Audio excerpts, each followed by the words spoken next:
ನಮಸ್ಕಾರ. ನಾನು ನಿಮ್ಮ ಭಾಗ್ಯನಾರಾಯಣ ಬೊಗ್ಗವರಪು. ನೀವು ನೋಡ್ತಾ ಇದ್ದೀರಿ ಸುದ್ದಿ circle. Donald Trump Narendra Modi ಅವರ ಬೆನ್ನು ಬಿಡೋ ಹಕ್ಕು ಕಾಣ್ತಿಲ್ಲ.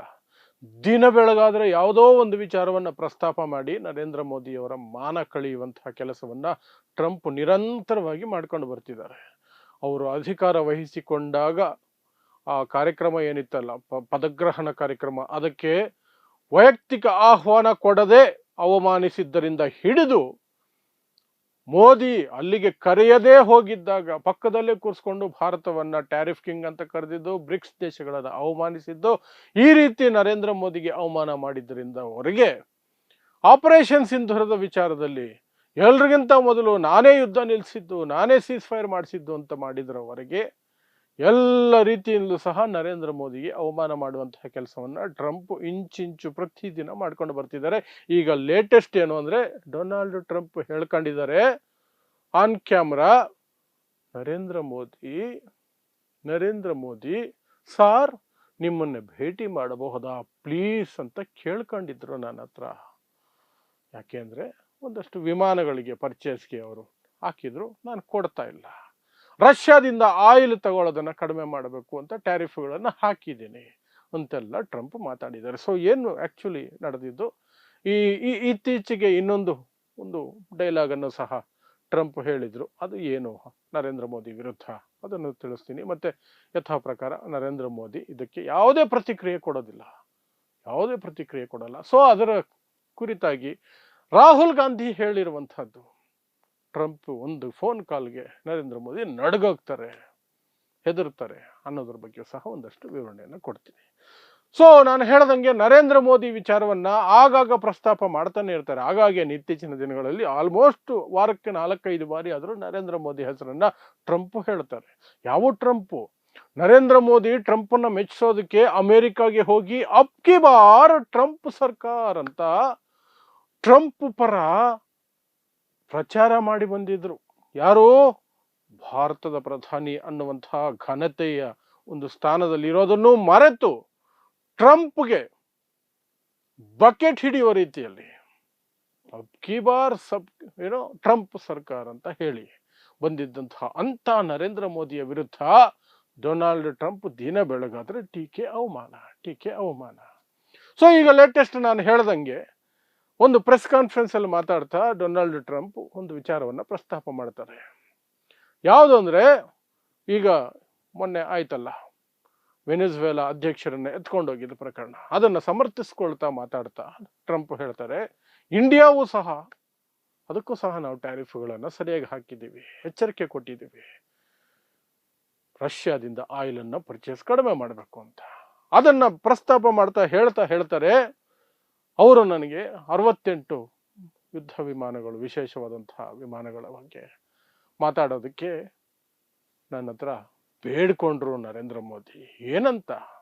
ಸರ್ ನಾನು ನಿಮ್ಮನ್ನ ಭೇಟಿ ಮಾಡಬಹುದಾ ಪ್ಲೀಸ್ ಅಂತ ಕೇಳಿದ್ರು.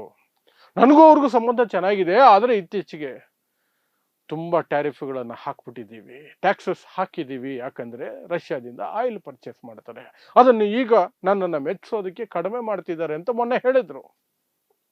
ಅದ್ರ ಮುಂದುವರಿದ ಭಾಗವಾಗಿ ಹೀಗೆ ಬೇಡ್ಕೊಳ್ತಿದ್ದಾರೆ ನನ್ನ ಹತ್ರ. ಮೊನ್ನೆ ಏನು ಹೇಳಿದ್ರು? ನನ್ನನ್ನು ಮೆಚ್ಚಿಸೋದಕ್ಕೆ ನರೇಂದ್ರ ಮೋದಿ ರಷ್ಯಾದಿಂದ ತೈಲ ಖರೀದಿಯನ್ನ ಕಡಿಮೆ ಮಾಡ್ತಾ ಬರ್ತಿದ್ದಾರೆ, ನನ್ನನ್ನು ಮೆಚ್ಚಿಸೋದಕ್ಕೆ. ಮೊನ್ನೆ ಆ ಡೈಲಾಗು, ಇವತ್ತು ಈ ಡೈಲಾಗು, ಇದೆಲ್ಲದರ ನಡುವೆ ನರೇಂದ್ರ ಮೋದಿ ಕಡೆಯಿಂದ ಯಾವ ಪ್ರತಿಕ್ರಿಯೆನೂ ಇಲ್ಲ. ಈ ಹಿಂದೆ ರಾಹುಲ್ ಗಾಂಧಿ ಹೇಳಿದ್ದಂತಹ ಒಂದು ಮಾತು ಈಗ ಮತ್ತೆ ಚಾಲ್ತಿಗೆ ಬಂದಿದೆ, ಮತ್ತೆ ವೈರಲ್ ಆಗ್ತಿದೆ ಆ ವಿಡಿಯೋ. ಏನು ಅಂದ್ರೆ, ಟ್ರಂಪ್ ಒಂದು ಫೋನ್ ಕಾಲ್ಗೆ ನರೇಂದ್ರ ಮೋದಿ ಅವರು ನಡ್ಗೋಗ್ತಾರೆ, ಹೆದರ್ಕೊಂಡ್ಬಿಡ್ತಾರೆ. ಏನದು ಪರಿಸ್ಥಿತಿ ಅಂತ ರಾಹುಲ್ ಗಾಂಧಿ ಪ್ರಶ್ನೆ ಕೇಳಿದಂತಹ ವಿಡಿಯೋ. ಸೊ ಈ ವಿಡಿಯೋ ಈಗ ಮತ್ತೆ ವೈರಲ್ ಆಗಿದೆ. ಆ ಹಿನ್ನೆಲೆಯಲ್ಲಿ ನಾವು ಈಗಿನ ಪರಿಸ್ಥಿತಿಯಲ್ಲಿ ನರೇಂದ್ರ ಮೋದಿ ಅವರು ಯಾಕೆ ಟ್ರಂಪ್ ವಿರುದ್ಧ ಅಥವಾ ಟ್ರಂಪ್ ಮಾಡುವ ಟೀಕೆಗಳ ವಿರುದ್ಧ ಒಂದೇ ಒಂದು ಪ್ರತಿಕ್ರಿಯೆ ಕೊಡಲ್ಲ ಅನ್ನೋದು ಅಂತ ನೋಡೋದಾದ್ರೆ, ನಾನು ಆಗಾಗ ಹೇಳ್ತಾನೆ ಇರ್ತೀನಿ, ಅದಕ್ಕೆ ಮುಖ್ಯವಾದ ಕಾರಣ ಟ್ರಂಪ್ ವಿರುದ್ಧ ಏನಾದರೂ ನರೇಂದ್ರ ಮೋದಿ ಮಾತಾಡಿದ್ರೆ ಟ್ರಂಪ್ ಮನಸ್ಥಿತಿ ಯಾರು ಕೂಡ ಊಹೆ ಮಾಡಲಾರದಂತಹ ಮನಸ್ಥಿತಿ. ಟ್ರಂಪ್ ಬಾಯಲ್ಲಿ ಏನು ಪದಗಳು ಯಾವ ವಿಚಾರದಲ್ಲಿ ಹೇಗೆ ಬಂದ್ಬಿಡ್ತವೆ ಅಂತ ಹೇಳಕ್ಕಾಗಲ್ಲ. ಆ ಭಯ ನರೇಂದ್ರ ಮೋದಿ ಅವರಿಗಿದೆ. ನಾನೇನಾದರೂ ಹೇಳಿ ಟ್ರಂಪ್ ಅದಕ್ಕಿಂತ 10 ಪಟ್ಟು ಮಾತಾಡಿ ಇಡೀ ಜಗತ್ತಿನಲ್ಲಿ ನನ್ನ ಮಾನ ಹೋಗ್ಬಿಟ್ರೆ ಏನು ಮಾಡೋದು? ಎಲೆಕ್ಷನ್ ಸೋತೋಗ್ತೀನಿ ಅನ್ನೋ ಭಯ ಅಷ್ಟೇ ಭಾರತದಲ್ಲಿ. ಅದು ದೊಡ್ಡ ಸುದ್ದಿ. ಆದರೆ ಬೇರೆ ಏನಲ್ಲ. ನರೇಂದ್ರ ಮೋದಿಗೆ ಎಲೆಕ್ಷನ್ ಮುಖ್ಯ ಅಷ್ಟೇ, ಅಧಿಕಾರ ಮುಖ್ಯ.